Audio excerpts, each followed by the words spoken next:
Hey art students, it's Mr. Jankard again. So we are in the process of creating a graffiti work of art. You have been introduced to graffiti. We've done practice with different styles of lettering. You guys have created your own alphabets, a finished version of them like this one at this point. And you've thought of 10 different words and chosen one of those words to illustrate and create a work of art around.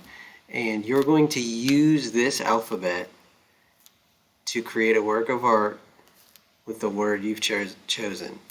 I stress that because in the past, for whatever reason, students don't connect these as part of the same assignment sometimes, and so they'll try to use a different alphabet, like they'll look one up online and you create an alphabet to use it. So that's why I so strongly urged you to create one that you really actually liked, and because you're going to use it. So this is my final alphabet that I created a few years ago, and I just wanted to show you. This is originally this was my final work of art, but what happened was, if you look at the hourglass over here, it got wet, and you can see how the page is buckled up and it messed up right here. And so I was kind of a good way into this, and then that happened.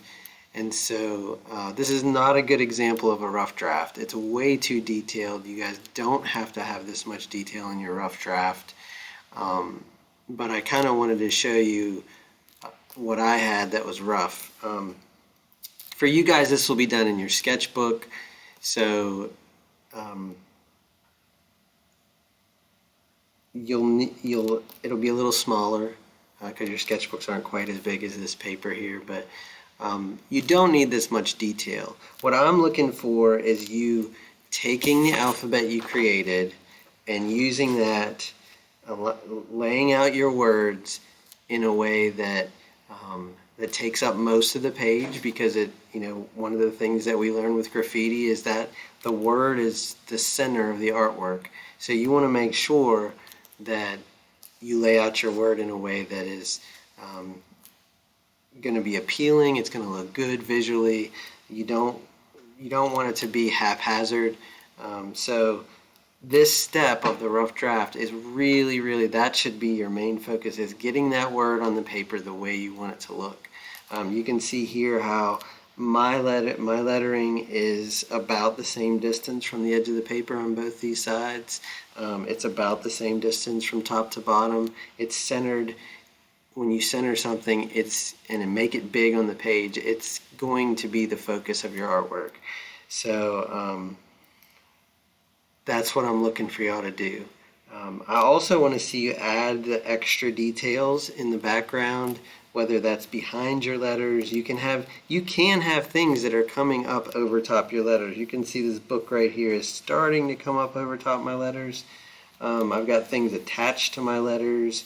I've got something inside my letters, on my letters. My letters are actually attached with like little hooks there. So you can do all kinds of things that are completely in your control as an artist.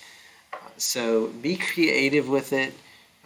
Whether you want your letters to overlap or you want to keep them spread apart, that is up to you. Your rough draft is for you trying those things out and seeing what you like. It does not have to be colored. I would say use some color just so you can kind of get some ideas of what you're going to do in your final version. But I definitely don't expect you to color the whole thing on your rough draft. I just want to see your layout, maybe do some shading, do some tests with color, but you do not have to finish it. And don't ask me, oh, can I use my rough draft for my final version? Because the answer is going to be no. Because I want you to, part of what you need to learn in this class is art is a process, and oftentimes the process means doing multiple versions of the same project.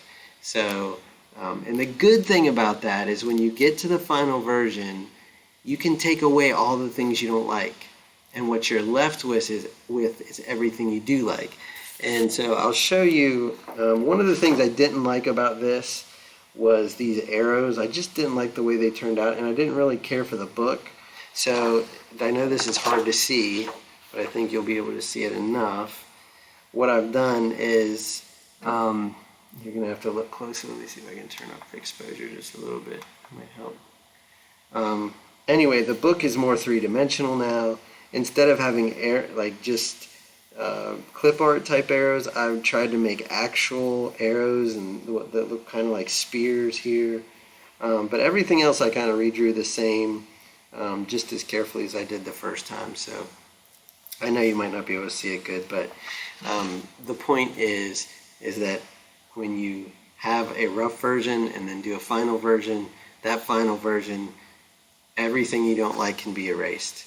So enjoy your rough draft and do your best, and I'm really looking forward to seeing you guys' ideas. Ask me questions, get in touch with me if you are not sure about any part of this assignment. If you get to a certain point and you're asking yourself, well, I think this is enough, but I don't want to turn it in yet, you can actually submit multiple versions. So submit the first version and send me an email and say, Mr. Jancart, I submitted the first version. Is that enough? And then I can just get back to you. So I really miss the back and forth of you guys being in class. So please ask me questions. I long to answer your questions. So enjoy, guys. I'll talk to you soon. Thanks.